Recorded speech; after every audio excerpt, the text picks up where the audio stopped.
For the 10th anniversary of the World Trade Center attack, we are building an art installation called Loft in the Red Zone. Recreating a typical downtown New York artist's live and work loft space, covered with imitation asbestos dust, scattered burnt paper, and ash.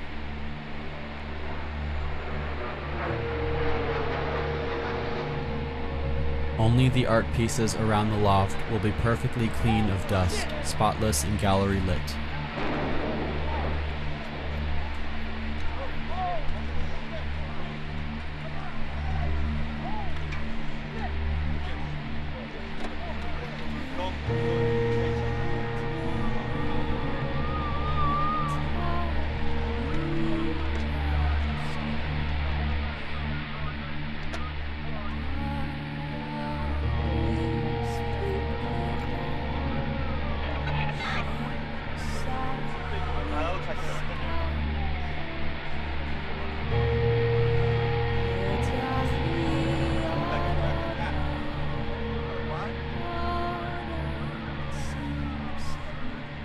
The art in the loft are works of local and international New York City artists.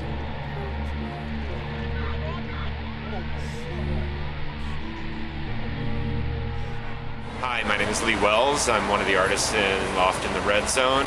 You know, it's interesting to think about and to reflect on the 10 years after, and kind of still look up and sense the massiveness of the new buildings and this new place that they've started. And it's a memorial to what happened. I still think it's like this opportunity has created this opportunity for everybody to kind of reflect in a different way, and to kind of think like, how can we all, as whether it's the human race or as artists, kind of move on. My sister Christy Irvine Ryan was killed. She was an equities trader for Sandler O'Neill, and she was in the tower when it went down. For a long time after that, I couldn't paint. Early this year, I felt the need to do one piece about 9/11, and it came out in a matter of a few hours. It was almost like I exorcised a ghost.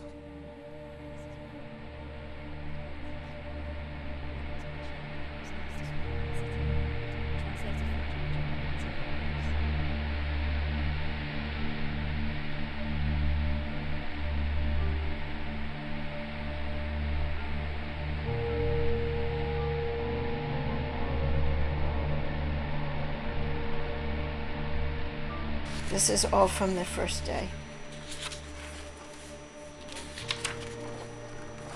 I went on a boat trip that went out to the landfill where they were bringing the stuff from the pit, the recycling and the garbage. And this guy had worked 86 hours without stopping. He's the one who took the children from the school, but he said they just threw them on the boat. Everywhere you looked, there were firemen sleeping.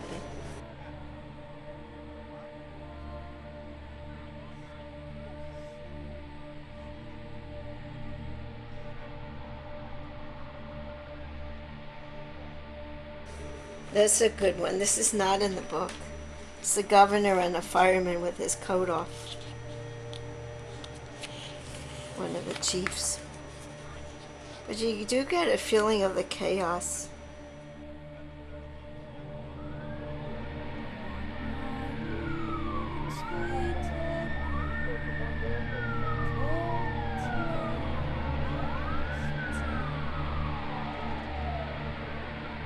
I mean, 9/11 is a very important date that changed our paradigm, and changed the way we see the world and the way we live, actually. As an artist, we're sensitive. As an artist, we feel more than other people. And 9/11, I could feel the death of all the people that die, and the pain of all the people, of all the family, and the economic setdown, the whole thing, and the violence. As an artist, it affects me. I like to take subjects that matter, subjects that are dealing with profound human issues. The eternal marking of time through the etching of the date is a powerful yet noble remembrance to a day that changed our paradigm, and will pay homage to all those who lost their life. And then I have America the Beautiful is peacefully healing. That's what I believe.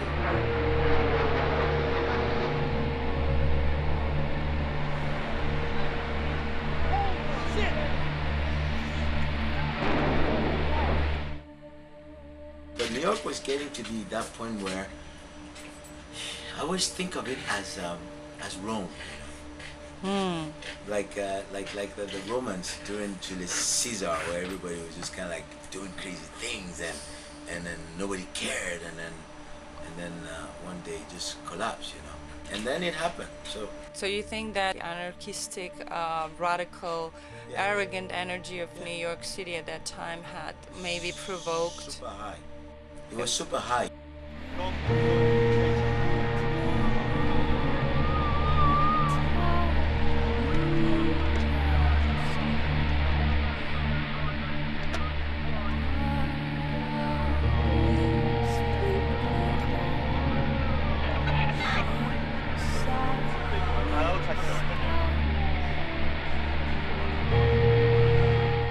Literally ran out in the middle of the street on West Broadway, and we looked up and we saw just smoke. We realized like the plane crashed into the building, but the whole thing about the collapse and then the other plane crashing into the other building and then the two structures collapsing, it's incredibly devastating, and I'm sure that a lot of other things happened that I didn't find out, didn't know about. I knew that, you know, my commentary was not going to waste, and that, you know, it would be there as a record, you know.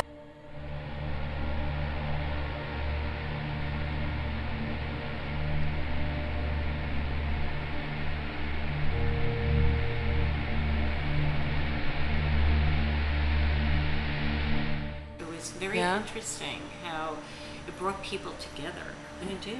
We had to come together as a country, as a city, so much as a city. We were attacked as a city, and who would ever think New York would be attacked? Our country was targeted, and we were personally targeted, everybody here. You know, we're never going to be safe, so to speak.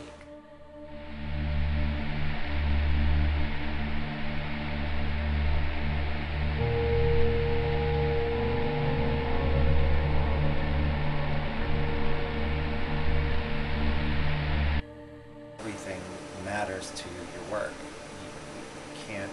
You don't separate art from life. Art, as an artist, life is art. So you just decide how to put it all together and put it back out there.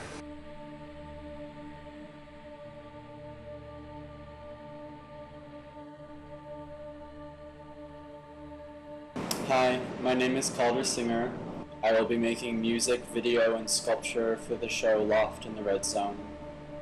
I wanted to speak briefly on why I was attracted to 9/11 as a trope in my art. The place I grew up in was 3 blocks from the World Trade Center site. When the attacks occurred on 9/11, I was in middle school on the Upper East Side, around 12 years old. Because I was so young and far removed physically from the site of the attacks, I felt rather disconnected from the events. Around 17, I began to collect photos off Google and videos off YouTube, anything related to 9/11. 9/11 became a trope in my art as a way of expressing my own inner pain. Pain not related to the events of 9/11, but that I was experiencing nonetheless.